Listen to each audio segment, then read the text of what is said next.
everyone! Welcome to PST channel. Today let's continue on a journey beyond time and space once again. Here is summary main story part 1.5 of Another Eden, the Ogre Wars, Dirge of the Fated King and the Sacred Sword. The time to reveal the truth of the cursed sword has come. If you're ready, take your cat on a time-traveling adventure.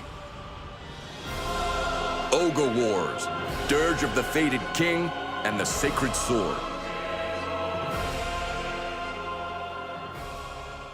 After Aldo and his companions successfully defeated Kronos Minos in Part 1, they continued their quest to help Eden and search for Altina and her brother, Gildna. It appeared that both siblings were saved by Fane's Geoprisma, but at this point, the group had no leads to guide them toward their goals. The mayor suggested they head to the ancient battlefield, a place rumored to echo with screams despite being abandoned long ago. Mysterious shadows were also said to appear and vanish there. It seemed that Aldo's new adventure would begin here. Meanwhile, in the familiar Moonlight Forest, a beast encountered a young girl resembling Fane.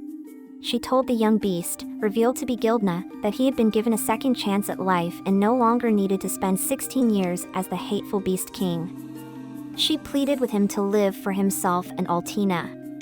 As the mysterious girl began to disappear, a blinding flash of light engulfed everything. Gildna awoke on Snakebone Island, at Snake Skull Meseta, where he reunited with Altina. The two siblings learned they had been saved by Fane's Geoprisma. Though Gildna was still unsure of the full truth, he decided to start a new life as Gildna, not as the Beast King. Switching back to Aldo and his team, they arrived at the ancient battlefield, where they encountered key characters from the side story Two Knights and the Holy Sword Deirdre, a mysterious woman known as the Demon Sword Master, and Annabelle, a highly skilled female knight of the Royal Knights. Now let me share this little story with you. In the side story Two Knights and the Holy Sword, at first, Deirdre and Annabelle did not get along at all. Annabelle disliked Deirdre's rebellious ways, and just looking at Annabelle made Deirdre feel like her head was about to burst. Later, the truth was revealed. Long ago, when Deirdre was just a child, her village was attacked by beasts and her older sister, Annabelle, was dying. In that desperate moment, a mysterious hooded woman appeared, offered young Deirdre a powerful demon sword called Furwhile.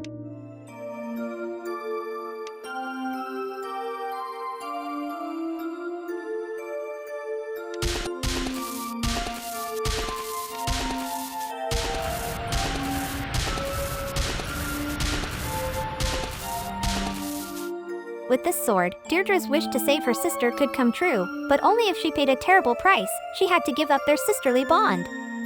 This bargain caused young Deirdre to lose all memories of her sister and even fill her with hatred at the very sight of Annabelle.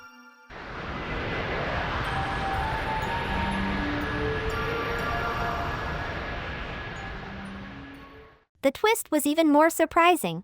The mysterious hooded woman was not a stranger at all. It was Deirdre from the future. Traveling through a wormhole back to the time of the attack, future Deirdre disguised herself as the hooded woman so that her younger self could take up the sword for a while. After losing the sword and regaining the memories that had been erased, Deirdre made a secret promise. From then on, she decided to support Annabelle without letting her know the truth about their past. Only Deirdre remembered everything, while Annabelle still had no memory of their shared history.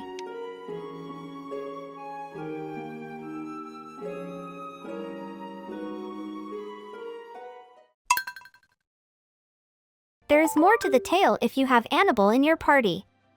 Once you finish the side story Two Knights and the Holy Sword and complete Annabelle's character quest 1 to 3, a bonus quest called Those Who Weave Eternal Prayers begins. In this quest, Annabelle searches for a helper to ease her heavy workload.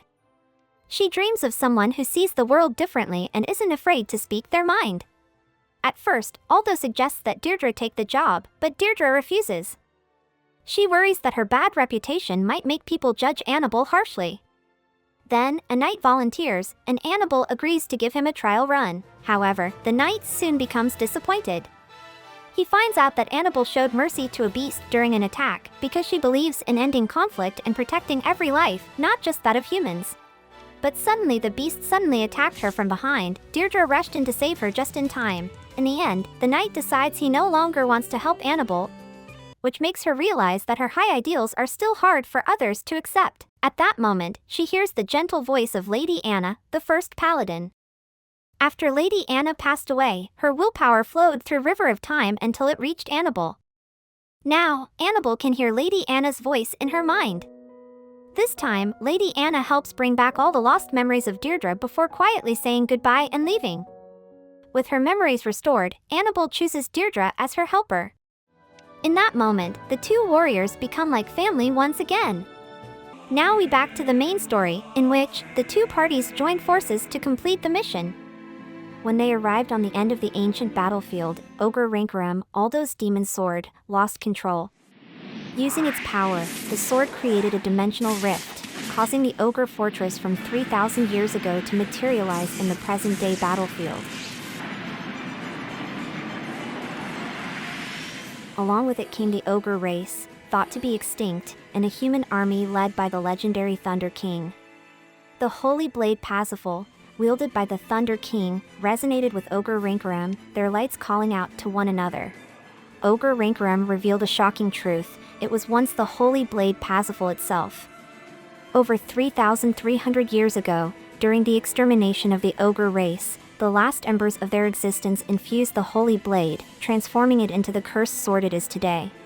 Then, Zennon Ogre, leader of the Ogres, appeared.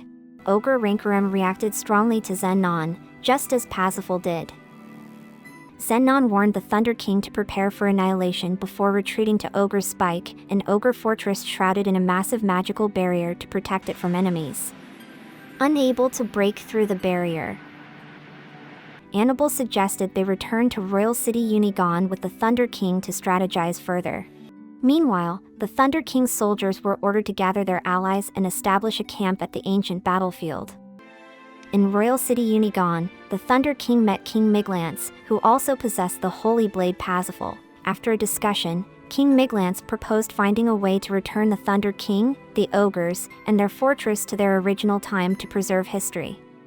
Deirdre and Annabelle recommended to using the truth-speaking mirror hidden beneath the castle.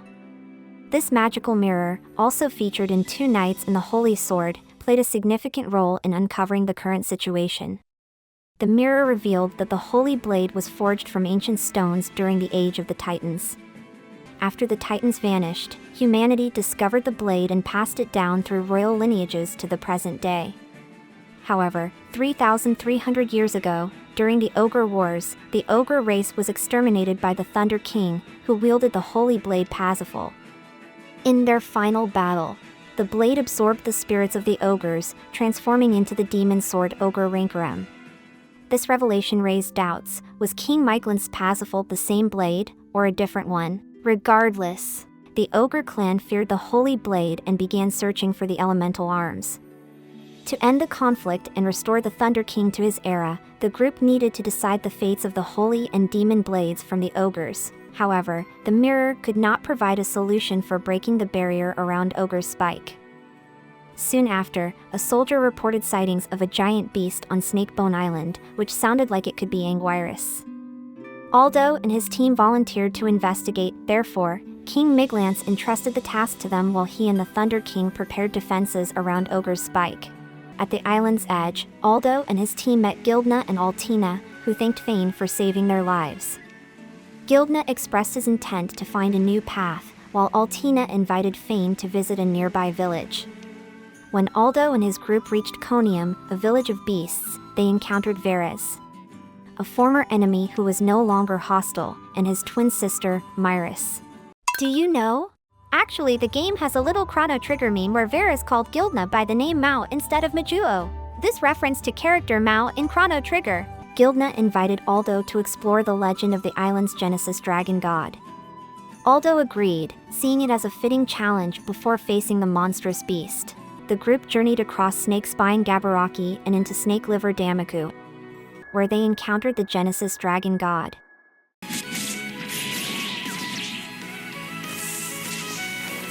Aldo passed the dragon god's trials and was bestowed with inhuman strength, recognizing him as a worthy champion. When they returned to Conium, the mutated Geo Anguirus, corrupted by the Chaos Prisma from Chronos Umbra, appeared. Varys was injured, and Altina was captured by the beast. Aldo and his party immediately set off to rescue her, leaving Varys and Myrus to protect the village. At Snake Skull Meseta, Anguirus' lair, they found an unconscious Altina and the berserk beast Neo Anguirus. To their shock, they also encountered a prisma-corrupted fragment of Gildna's body, the Berserk Beast King.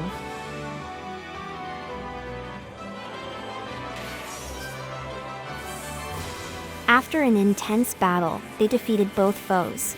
However, Zennon Ogre and his minions appeared, kidnapping Altina once more. Zennon demanded the elemental arms in exchange for her life before vanishing.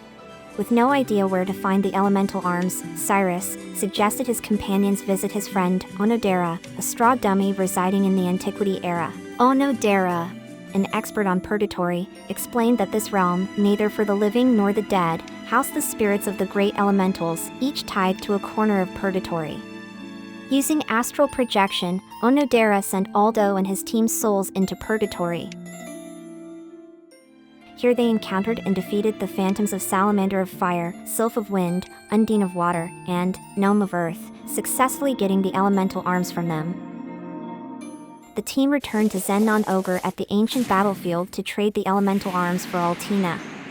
However, Zennon betrayed them, fusing Altina and the arms into the elemental greatsword before retreating to Ogre's Spike, once again sealed by its impenetrable barrier.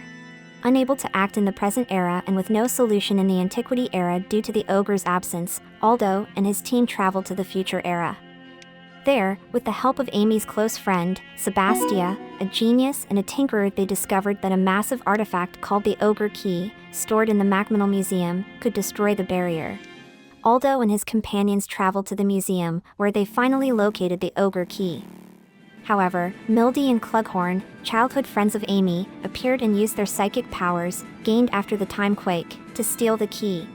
Determined to retrieve it, Aldo's group pursued them. Mildy and Clughorn revealed they were members of the Chrono Clan, a group of neo-humans dedicated to unraveling the mysteries of ancient artifacts like the Ogre Key to advance their cause. After losing a battle to Aldo and Amy, the two reluctantly returned the Ogre Key and left to rejoin their compatriots empty-handed. Aldo's group returned to Unigon in the present era and discovered Varys in discussion with King Miglance and the Thunder King. Varys suggested that the holy blades held by the two kings should be sharpened under the guidance of the Gallery Master. After delivering the blades to the Gallery Master, they were returned to the kings, and the mysterious master disappeared. King Miglance then issued orders for his knights to prepare for battle at the ancient battlefield. The time for the final confrontation had arrived. Aldo, along with King Miglance knights and the Thunder King's Thunderlion soldiers, gathered to confront the ogres at the ancient battlefield. The Thunder King used the Ogre Key to dispel the barrier.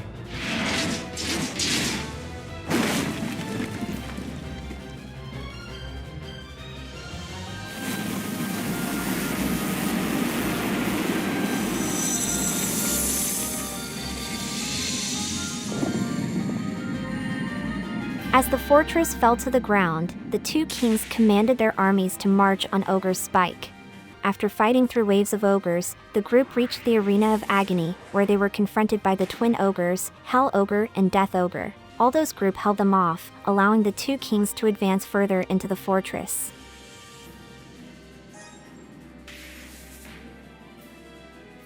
After defeating the twin ogres, another ogre, Ogre Baron, appeared. Just as the battle was about to begin, Ogre Baron was summoned by Zennon. He, unable to defy the call, therefore, left the battlefield immediately. At this point, Ogre Rancorem went crazy once again. The cursed sword took control of Aldo's body, intending to cut down the Thunder King to avenge its destruction in the past, as well as Zennon. Without the annihilation of the wretched ogres, he would cease to exist. When Fane tried to intervene, Ogre Rancorem attempted to harm her, but Aldo's body resisted.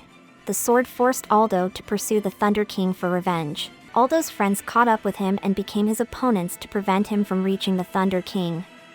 After an intense battle, they defeated Ogre Rancorem, forcing the demon sword back into its sheath and allowing Aldo to regain consciousness. Aldo and his friends hurried to join the two kings but became trapped by ogre magic. The gate leading to Zennon was sealed and could only be unlocked by Ogre Baron, a powerful mage of the Ogre Clan. Determined to proceed, Aldo's group invaded the Baron's private chambers. The Baron revealed that the Thunder King had been cursed with a death curse, weakening him and leaving him with little time to live. Initially refusing to help, the Baron finally conceded after being defeated. He opened the gate to the Dominion Spire, warning Aldo's group not to let it become their grave, before disappearing. At the Dominion Spire, Zennon Ogre faced off against the Thunder King and King Miglance. The battle seemed dire, with both kings on the verge of defeat. Just as all hope seemed lost, Aldo and his companions arrived, engaging Zennon in a final.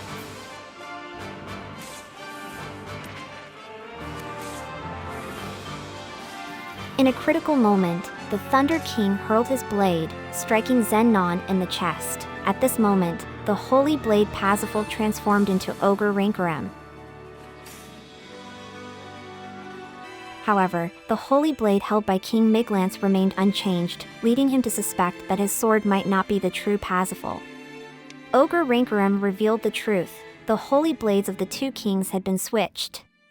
This explained why the Holy Blade of the present could remain unaffected by the curse placed on its counterpart 3,000 years ago.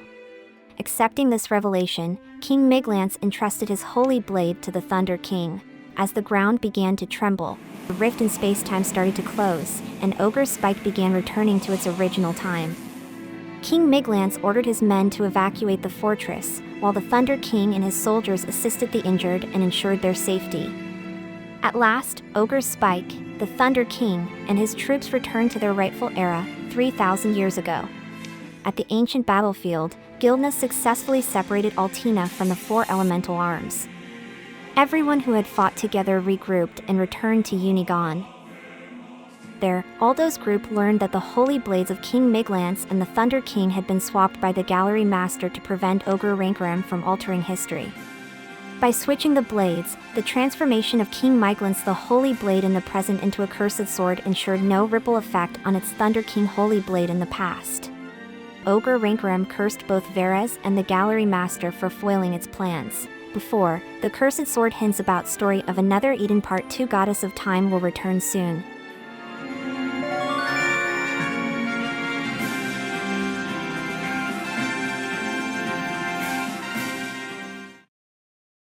That's the end of main story part 1.5 of Another Eden, the Ogre Wars, Dirge of the Fated King and the Sacred Sword. That was the day. Please like and subscribe for more. This channel is created for people who want to experience game stories, but not have the time commitment. This way, everyone can enjoy RPG game stories in under 30 minutes. We'll cover classics like Final Fantasy 1-16, as well as mobile and MMO games. No need to spend hours learning their stories anymore, a quarter is all PST asks. We will see each other again in Another Eden main story part 2.0, it will be even more epic. Part 2. Tales from the East. Return of the Goddess of Time.